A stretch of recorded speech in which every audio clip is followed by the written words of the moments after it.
آخری آیات میں سے یہ آیت کریمہ ہے۔ اس میں نبی کریم صلی اللہ علیہ وسلم کی ایک خاص خصوصیت کا تذکرہ ہے۔ فرمایا لقد جاءکم رسول من انفسکم، تحقیق تمہارے پاس آیا رسول، ایک رسول من انفسکم، تم ہی میں سے، عزیز علیہ ما عنتم، بہت گراں گزرتا ہے اس پر تمہارا مشکل میں اور مشقت میں پڑنا، حریص علیکم بالمؤمنین،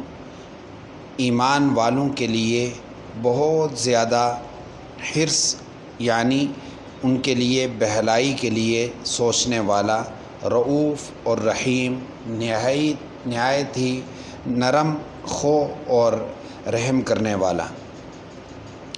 یہ آیت کریمہ نبی کریم صلی اللہ علیہ وسلم کی دو صفات کا تذکرہ کر رہی ہے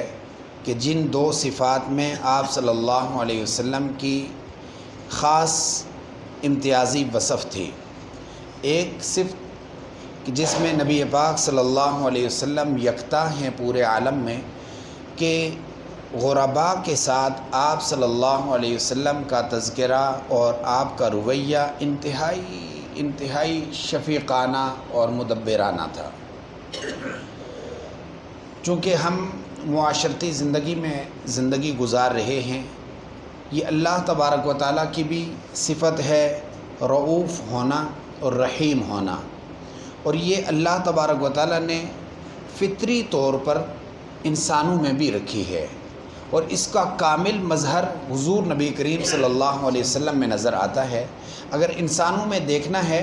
تو والدہ میں اور والد میں یہ صفت دیکھی جا سکتی ہے کہ 3-4 بچوں میں جو سب سے زیادہ کمزور ہو، جو سب سے زیادہ خدا نخواستہ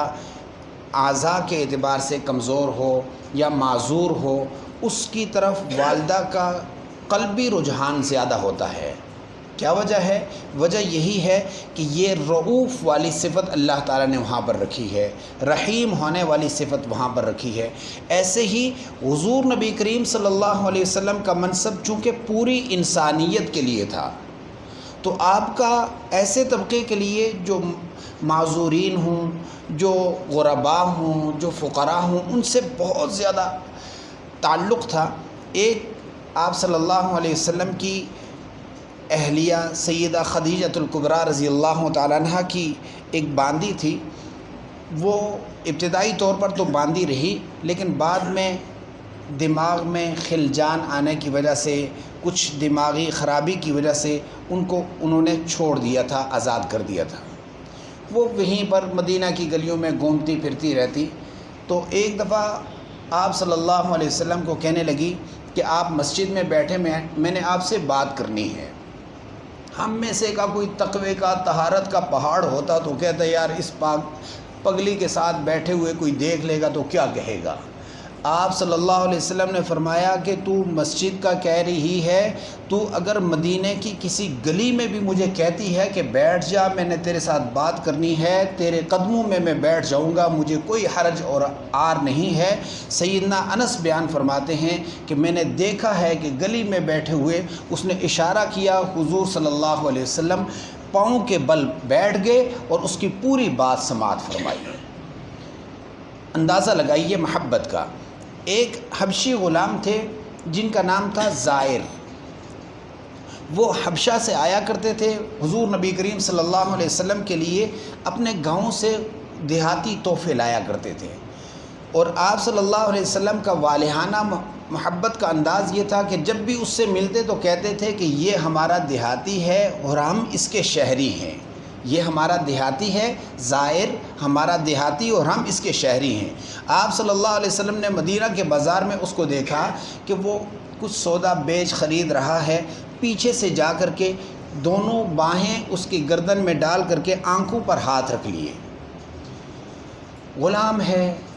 شکل کے اعتبار سے بھی حبشہ کا ہے، اور یہ عرب کے، قریش کے خاندان کے اور بڑے حسب و نسب والے، اور پھر امام الانبیاء، جب اس عالم میں اس نے اپنی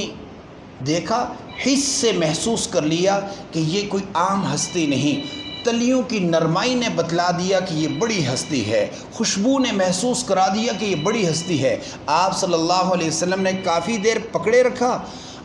تو فوراً ہی آپ صلی اللہ علیہ وسلم سے آپ نے پوچھا کہ یہ میرا غلام مجھ سے کون خریدے گا؟ تو وہ صحابی کہنے لگے، وہ غلام کہنے لگے، اللہ کے نبی پھر تو سودا آپ کو بہت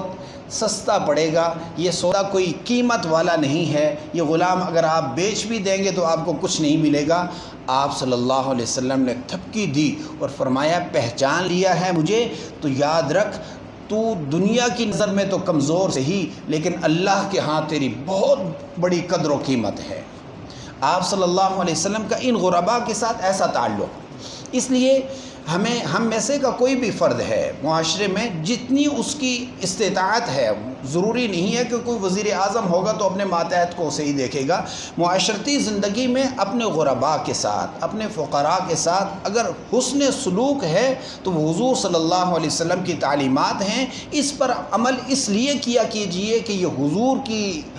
عادت شریفہ تھی، حضور کی سنت مبارکہ تھی۔ ہم مسواک کو سنت سمجھتے ہیں، ہم میٹھا کھانا تو سنت سمجھتے ہیں، لیکن یہ جو سنتیں ہمارے معاشرتی ضرورت ہے اس کو ہم نے چھوڑا ہوا ہے۔ اللہ کریم سے دعا کیا کیجئے کہ اللہ تعالی ہمیں حضور کی کامل اتباع نصیب فرما دے۔ قل يا عبادي الذين أسرفوا على أنفسهم لا تقنطوا من رحمة الله